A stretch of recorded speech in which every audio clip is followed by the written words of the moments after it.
హల్లెలూయా. దేవుని వాక్యమే జీవజలపు ఊట. ఇప్పటి కాలంలో ఈ వాక్యమును ఎవరైతే హత్తుకొని అర్థం చేసుకుని ఈ వాక్య ప్రకారంగా నడుస్తూ ఈ వాక్యంలో ఉన్నటువంటి ప్రేమ, సంతోషము, సమాధానము, దీర్ఘశాంతము, దయాళత్వము, మంచితనము, ఆశా నిగ్రహము ఇవన్నీ కలిగి ఉంటాము. ఆ వారు ఆత్మఫలములు కలిగిన బిడ్డలు. హల్లెలూయా, హల్లెలూయా.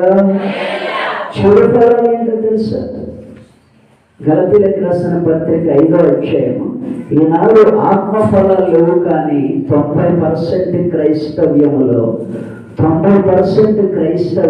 ఆత్మఫలాలు లేవు, కానీ చెడు ఫలాలు మాత్రం మధురంగా కనపడతా ఉంటాయి. చెడు ఫలాలు మాత్రం స్పష్టంగా కనబడుతూ ఉంటాయి. ఏంటి చెడు ఫలాలు? 19వ వాక్యం నుంచి చదవండి, 5వ అధ్యాయము. దాన్ని ఏమంటారంటే శరీర కార్యములు అంటారు. చెడు పదార్థాలు, కారు ద్రాక్షలు, పనికిరాని ఫలాలు,